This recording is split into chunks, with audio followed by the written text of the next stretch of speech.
You're listening to the Breakthrough Investor in Commercial Real Estate Podcast. Brought to you by MVP Equity Group, where we learn from private equity experts, their mindset, and ways to achieve financial independence. Here's your host, Ernst Peralta. Welcome back, Breakthrough Investor listeners. Ernst Peralta here. Today's guest is a CPA that turned real estate investor, Mike Taravella. Welcome to the show, Mike. Ernest, thank you so much for having me. Beautiful Friday and Mother's Day weekend approaches. So we're just ready to take over the world together. So super excited to be on here.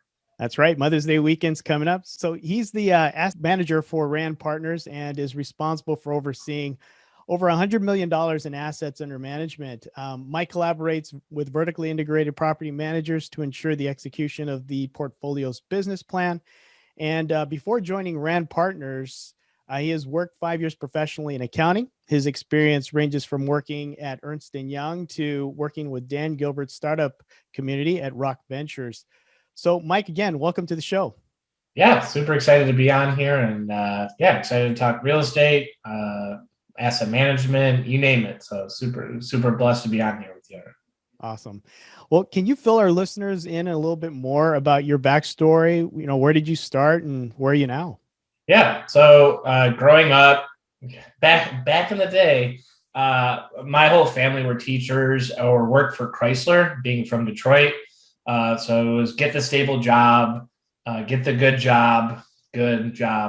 And I just came up with it. I was good with numbers and math, and even going to college at Michigan State. For those who are not on the YouTube watching, repping the Michigan State Spartans, it was go, they called me a sellout for getting a major in accounting instead of my PhD in math.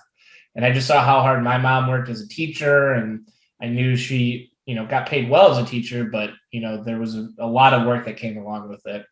And I'm not the engineer minded by any means. So I went for accounting because I knew I wanted to do business. I did my undergrad and master's there. And I started like a little business ventures, doing screen printing. And that's where like the entrepreneurial bug is. And I saw the systems kind of fail. And I was like, hey, we could have turned this into a real thing, like a sustainable business, but it just didn't come to fruition. And so when I started my career in accounting, I just kind of took that systems-oriented approach of like, well, how do big companies do things? And especially being an auditor, you could see it. But I got the opportunity to work with Dan Gilbert and his startups and just realizing that entrepreneurial and buying real estate was like that need of people need a place to live. And so I bought a single family. I had to wait a year, buy another single family. And I had this epiphany of like, hey, I'm telling these startups how to scale their business with Dan Gilbert, but I'm not taking my own advice when it comes to real estate. And so, because I'd have to wait an entire year, get the money, and then to deploy it. And so it was like, I was just accumulating jobs of leasing agent, repairs, which if I'm doing repairs, something terrible has happened. And so I fell down the bigger pockets rabbit hole, met a mentor, moved to Chicago, and just for a year was volunteering, underwriting, helping investors connect with my mentor, and just doing anything I can to learn the 10 p.m. to 2 a.m. shift. And so got the call to join Rand Partners. It'll be 2 years next month. And so I've been here doing acquisitions, asset management, and just taking the number systems approach, applying it, and just scaling the Rand fam as much as possible. So it's been an exciting ride. So you knew early on that you actually wanted to get out of the rat race. So you've always had that inquisitiveness to become an entrepreneur then. Yeah, it came on accident, which it's always, you hear those on podcasts and they're cliche, but it was the fact that like turning nothing, like an idea into fruition, like in that screen printing business, was like the light bulb clicking on. And even my professors at Michigan State were going, I had a heart to heart with one of them. Like, am I going to like public accounting? And she goes, absolutely not. Like, you're going to struggle with accounting. And I was like, what does that mean? She goes, you'll see. And so I wanted to work in a business that was a human need, because, the housing market was supposed to crash in 2016, 2014, 2015. So I just had that itch to kind of have that, do a lot of cool things. And so helping people, changing a community, we'd buy the worst house and make in the block and make it much better. So just seeing that impact live was a kind of the juice that got me excited to continue in real estate. Great story. So, when you were first starting out, I know it's just trying to get your hands into many different things.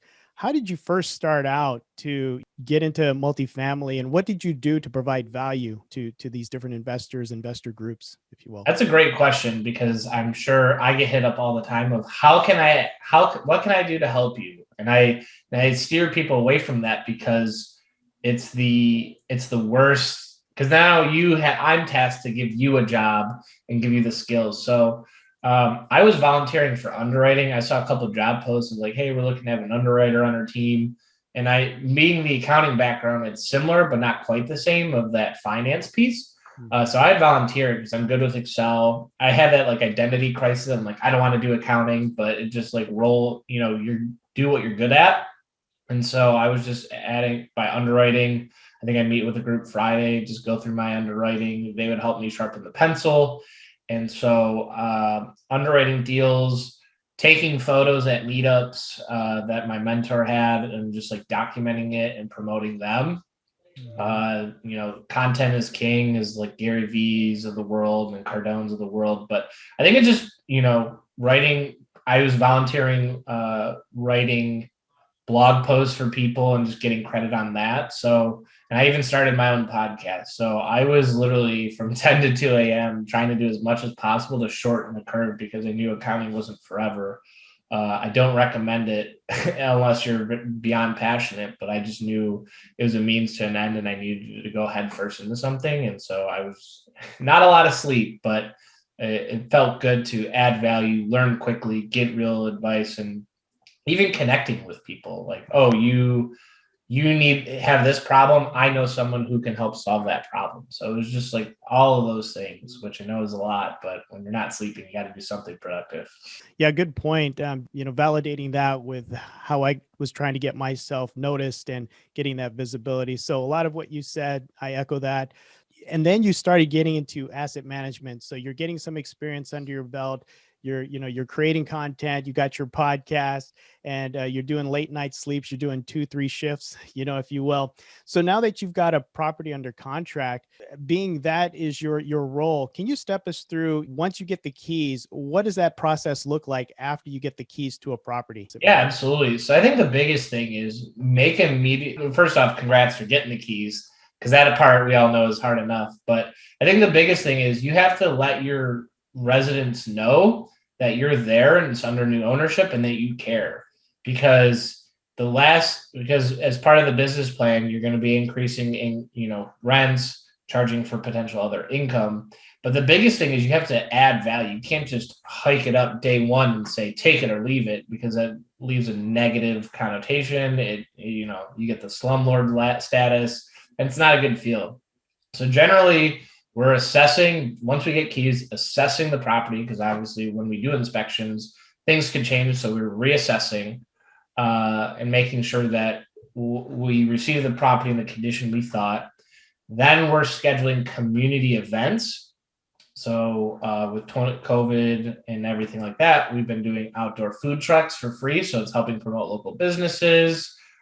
We've discussed potential to-go breakfasts for our residents. So you just want to it's like a marketing campaign to prove that you care, because people are very skeptical, and you just want to make sure you're providing value. New signage is one I look to do immediately as soon as we get it, because it shows it's a new era of ownership. And I'm not saying other owners we bought from are bad, because there's a lot of great owners out there, but you just want to let everyone know, hey, things are going to be different, but things are going to be better. One of our key performance indicators is the net promoter score, which everyone's seen these surveys on a scale of 0 to 10. How likely are you to refer a friend or colleague to stay at our property? So that's one of our top 3 KPIs. So it's not just the profitability, but it's the customer journey impact. So we want to develop a customer service equivalent to Apple, but in property management, which is a beast of in itself. But we know if we get that level of customer service, we're going to save money on turnover. We're going to be having people stay there longer, which saves us on renovation costs, which makes us more profitable. So just having that long-term vision by making impact from day one. The biggest thing from there is just making budgets and making sure that each month we're hitting it. We're hitting our goals. And if not, let's regroup as a team and making sure that we can recalibrate our budget so that we're hitting our goals. Because the biggest campaign I've seen on social media starting off is the asset manager manages the property manager. And my mission is to kibosh that, because it's a collaboration. Like, you could have the best property manager and they'll tell you that something's $500, but you underwrote $200. You're going to be wrong every day of the week, and things change. So it's a collaborative piece that I'm trying to help promote as well. That's good. Yeah, thanks for debunking that. I know I hear that quite a bit, is managing the property managers, but yeah, you definitely want to have that collaboration with them, because at the end of the day, everybody's kind of helping each other better your investments. And, if you do well, they do well, then everybody kind of works in conjunction with each other. One thing I wanted to ask you is, as part of your strategy, do you guys do rebranding as well as part of the asset management, or is that just on a case by case or property by property basis? Yeah, we rebrand because I think that's the quickest way people know it's different. Mm-hmm. So we rebrand, new signs everywhere, flyers on doors, events right away, just so people know, because anyone who buys a building gets skeptical, and then they're like, oh, my rents are going. Like, the first thing is, I mean, you can even look at 2020 as an example of uncertainty, and people do not like uncertainty. And so, like, even during the pandemic, we gave every single resident a roll of toilet paper and a card that says, hey, during these crappy times, Rand Property Management is here for you. So it's those little things that you'll never see, you can't entirely quantify, but it's like those little touch points that accumulate that resident experience. And then you just get raving fans that are like, I loved living here. And so then it's like, when the rent goes up, like, hey, we got your back and we care for you as a resident. And I mean, we've been hand-holding residents through the uncertainty with like rental assistance. It's a crazy process. We were communicating with our residents probably on average at the start of the pandemic every other day, and then it weaned off. But, we want to make sure that our residents feel comfortable and feel safe on our properties. And that's like the biggest thing we can do for them. Yeah, that's good. I like that. That was a pretty cool marketing tactic. As far as communicating is concerned with your investors, what do you guys communicate on a daily basis, and what type of reporting do you guys provide? Yeah, so the experience as an investor, we do 3 monthly webinars on a takeover, because 2 reasons. One, every transaction you've ever paid, there's always buyer's remorse. And I think when it comes to real estate, people are writing $50,000, $100,000, $150,000 checks, and then you don't hear from them for like an entire quarter. People are going to go, what the heck did I just do with my money? What's going on? I haven't heard from them. So we do 3 monthly webinars to make sure they feel comfortable, that they've, made a good decision. But more importantly, those are the best stories. And we want to make sure we're educating. I can just tell you the number of like, hey, your distribution was this, congrats. And you're like, well, that's boring. Like, no one wants the accounting version of it. They want the stories. So we're showing the stories of a pipe burst above the office, the property manager missed our first budget meeting, hey, a resident left a stovetop on and caught fire. Here's why we didn't do the insurance claim, because it ended up being like a very minimal damage and we can fix it ourselves. Like, we're telling the stories behind it, because then investors can walk away. And we've had many investors start passive and then become active and are closing deals themselves. So we just want to make sure we treat our LPs as if partners on the deal, so that they understand the know, the why, the how of we do operate, and so that they can come. And we've shared resources with our investors as well. So that's the 3 webinars. And after those first 3 months, we then moved them to quarterly, because we did one property, we did 12 months, and it ended up just being, there's a water bill, there's not a water bill. And so we found that like efficiency. We provide monthly reporting on our T12. So we're just making sure, hey, here's the notes, here's the ups, here's the variance, here's why it happened, here's how we're combating it, here's what's going on. So we're just super transparent with that. Some investors during the pandemic, I would do office hours on Friday from 2 to 4 Eastern, just hopping on a Zoom and I go, hey, if you want to hop on and not listen to the news, come on in. And so talking to investors, but we send out collection reports. We've been tracking daily collections since February of 2020. So it's just been like a ton of data and we don't like just flood it, but we're just like, hey, if you want it, it's there. And we've talked to a few investors because we just want to be transparent with it, because then they can look at our property and say, hey, we're collecting much more versus I might have my own property and just try to brainstorm. So especially with my background in accounting, more data, the better. But for some people, I totally understand. They're like, I just want to get a webinar. I want to hear your voice. I want to see your face and we talk about it. Transparency is definitely the epitome of making sure that you get the investors very comfortable with you. I know when I was first starting out, I've invested passively too as well in some deals. And I always want to make sure that the sponsors are as transparent, or at least they say during the interview process when I try to understand them and how they work their process. And so you say transparency, having an open door policy, having Fridays open. I think that just makes it more enticing for those that are either just starting out, coming in on board to invest passively into multifamily, or really just try to understand your process, because maybe one day these individuals may want to do their own themselves as an active investor. One question I wanted to ask you, I know that asset management is definitely something that you focus on, but as part of that process, do you also participate as a equity raiser as well? I help raise funds internally. So we do this syndication for our groups and we do raise money. So anyone who'd be interested in investing with RAND can get my email later. But yeah, we do actively raise. And to your point about the transparency, during the pandemic, we delayed our distributions and I called every single investor to, one, make sure they're okay, because as we invest across the country and there's people across the country, one, are they okay? Two, here's the news. It's not, we delayed it. We didn't not pay it. And three, just make sure they understood the why. So I was on the phone with over 100 investors, making sure all of those things were certified.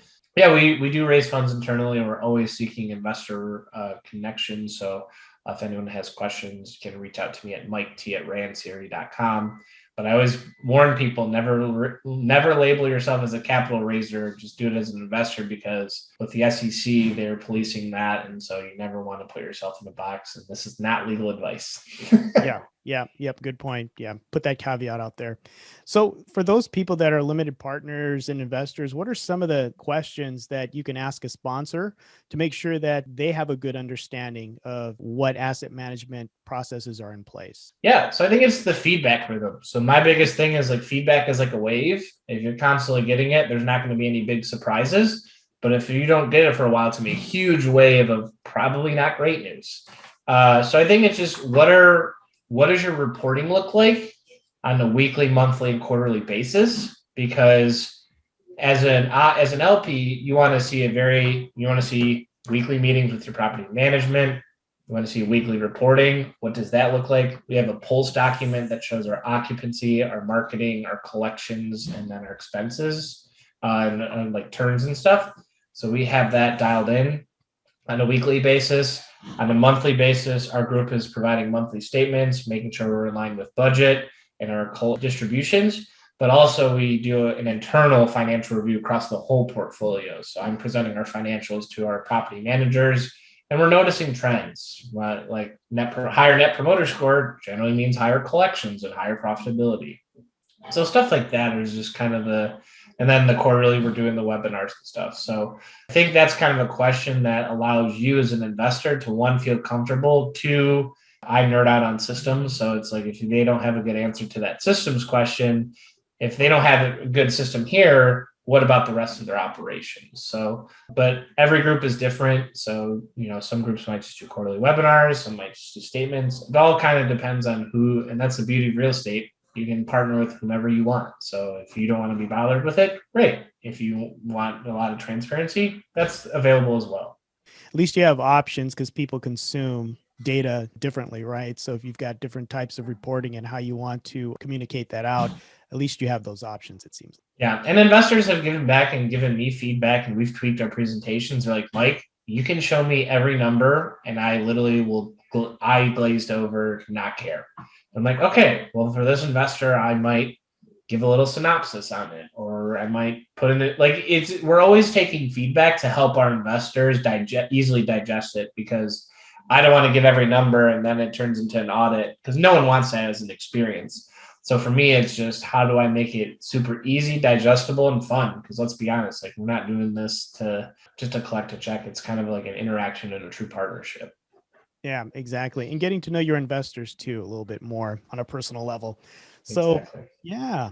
So with that, so what mistakes have you made in the past and what did you learn from it? So my biggest thing, so I'm kind of living it right now. So with my second single family, I was doing the I'm a mentality of Jake Cinziano, our principal and founder, kind of coined this term of, I'm going to do everything. So I'm going to cut the grass, I'm going to paint the floors, I'm going to paint everything. And so it's kind of biting me now, because I'm trying to sell my second and final single family home. And I was like, oh, well, I'm going to live in Michigan forever, and I'm going to paint this, try to fix this, talk to contractors. Well, now that I'm in Tennessee, the tenant tried to paint the entire house, and now I'm trying to organize painters from the phone, getting that quoting process. So just making sure you have the team built out, and assume you're going to pay managers, even though you're going to be there, because as you grow, whether it be in single family or multifamily, there's going to be the question of, what is my highest and best use of time? And so I was showing units, but every time I would show a unit, I'm losing an hour of my day driving to the property, driving back, showing, follow-up emails, trying to get them leased. And so it wasn't my highest and best use of time. So just build a team around you, and you might not be ready to that, but once you have that scale in place, you can plug them into the system and use that machine going. Get team members, no matter how big or small you are, because eventually, if you don't give up, you're going to hit that scalable piece, and you can really vet and grow. Because as for every moment I'm calling a painter, I could be calling a broker, underwriting a deal, talking to an investor. So you can really just see that highest and best use of time question. I think I got that from Naval Ravikant, who has a famous tweet storm and podcast. So I would highly recommend everyone listen to that. Yeah, very good. Yeah, control, I think, is something where you've got that type of personality where you want to control everything and do it yourself. That's where you can really, I guess, kind of hurt yourself, because I've caught myself in that situation too. I consider myself kind of like that type A personality, where if you want to do it right, you do it yourself. But that's the trap. That is the trap. And you're absolutely right. I mean, if you want to grow, you've got to allocate the time to really think about, where do you want to be in 3 to 5 to 10 years? And if you want to scale, it is definitely reaching out, building a team around you. And I can say that was one of my faults too at the very beginning. And sometimes I still catch myself that way. So thank you for bringing that up. And to that delegation point, is you have to have a system where you're reviewing it, because as much as I could have been, I mean, I catch myself too, is like, I don't like to micromanage. I kind of believe well, the system says it'll do it. You still have to have rhythm checks. Like, I could have been checking on the property every quarter. I didn't, because the tenant was paying and all was good. But now, because of that, I'm in a position where thankfully the market's carried me, where I'm just going to sell it as is. But at the same time, it's like, I could have been in a much worse position. So you're building a machine. You're not trying to do everything. And what's your number one habit for success? Definitely exercise. So I used to be 260 pounds, very not healthy. And it just would mess with your mind of just this is everything's against me. But once the days I don't exercise, it's just my head's not in it. So exercise, journaling more, and reading is another huge piece. I wasn't an avid reader by any means, being the numbers person, but the books I'd recommend is Ray Dalio Principles. That book has changed my life. Peter Thiel's 0 to 1, because it really makes you think macro of how to change the world. And then Naval Ravikant's Tweet Storm. There's a 3-hour podcast. He does smaller chunks, but the 3-hour one, he has he goes more in depth on stuff. So those things are all about building the machine, using leverage. It's a phenomenal book by really smart people. So it's those kind of resources they've changed the world. So I'm going to listen to them. Yeah, that's good. Yeah, I know the first author that you mentioned, Ray Dalio, but the other two, I just took a note because I'm always trying to put into my notes, what can I read next week or the following week? Because I'm an avid reader. I listen to a lot of audio tapes too as well. So Yeah, Peter Thiel okay. started PayPal and invested in Facebook. So, Okay. and then Naval is invested in over 128 startups. So, to give you Nice. some food for thought on just kind of the realm they're in, because the startup pieces, they're those visionaries are changing the world ever so slightly with each investment. So, Yeah. those are the reasons why I listen to them. Well, might as well listen to the best, right? Exactly. So what is one common myth about being a real estate investor that you want to debunk? I know that you kind of talked a little bit about it, but if you've got more, I'd love to hear it. Yeah, it's definitely, I always laugh at the amount of work that goes behind the social media posts that you get envious of the closing. It's not as easy. It's not as glamorous. I'm not driving the Ferrari or anything like that. It takes a lot longer than you think. So I've been in times and ruts where it's like, man, there's never a deal coming, and then one can come, but just it takes a very long time, and wealth creation is a very boring process. So commit, no matter what happens, and good things will happen. And you learn every day. So it's a journey process, and fall in love with it and just never give up, and good stuff will happen. Yeah, I love that. I know it's easy to fall off the horse sometimes and to regroup and recalibrate. It's hard. There's a lot of behind the scenes type of work that we do. Yeah, for me, just connecting with people. I'm on the disc assessment, I'm an I. So I'm like, if I'm not talking to someone, I'm just like in my own head. And it can be a lonely process sometimes. So just making sure you like catch yourself and like talk to other people, because not everyone's closing deals every day. So it's the more you put yourself out there, the more higher probability you're going to get partnered in and looped in. And there's been opportunities that someone just hit me up and was like, we would love for you to kind of be an advisor role. And it just like worked out. And then so just always kind of put yourself out there and look, and just learn every day and talk to someone new every day, and good things will happen. I like that. Yep. Exposure. Keep exposing yourself. Yep. So our last question is, what actionable advice have you learned is the most important action or pattern of behavior that a new investor must take or do to take that step towards their goals? I think read every day, whether it be, something pertainable into like real estate, and meet someone new every day. Because if you're not reading or talking to people, you're in your silo, not learning. So I think those are the biggest things to learn and grow from, is read and introduce yourself to people. And you don't have to be like an extrovert, like that just resonates with me. But if you're not talking to people, then you're not in that circle, and then you're not learning, you're not getting that firsthand exposure. So just ask good questions, and meet and read and learn, and just find the news that pertains to like real estate, not the headline gossip column stuff. And that's where you'll see, because like the job growth and trends, or where people are going, trickles down into real estate valuation. So just plug yourself in, immerse yourself in, and never give up. That's good. Yeah, good advice. Thank you. And lastly, I know you said this earlier, but can you tell our listeners where they can learn and connect with you again? Yeah. So my handles I changed because I know zero people will be able to spell my last name on a quick fly. So my handles on all my stuff is Value Add Mike. You can reach out to me, Mike T at randcre.com, randcre.com, and Facebook, LinkedIn, Instagram, dabbling with Twitter a little bit more, but wherever I can add value. My mission in life is to help 1 billion people become investors, whether it's investing in multifamily or renting out their car or room, whatever. My mission is to help people become better investors every day. And so if you have whatever I can do to help on your journey, I'm more than happy to serve. That's great. That's a great mission. Thank you, Mike. And thank you so much for being here today and sharing your experience of being not only a CPA, but an asset manager, and how you've combined all your interests and make your business that much more smooth and successful. Yeah, thank you, Ernest, for having me, and have a great day, and look forward to taking the world over together. Thank you. Yeah, great. Thanks for being on the show, everyone, and have a great week. Until the next time. Bye. Thanks for listening to the Breakthrough Investor in Commercial Real Estate podcast. If you like what you heard and you found value in this episode, we would really appreciate if you would give us a rating and a review. And don't forget to subscribe so you don't miss the next episode.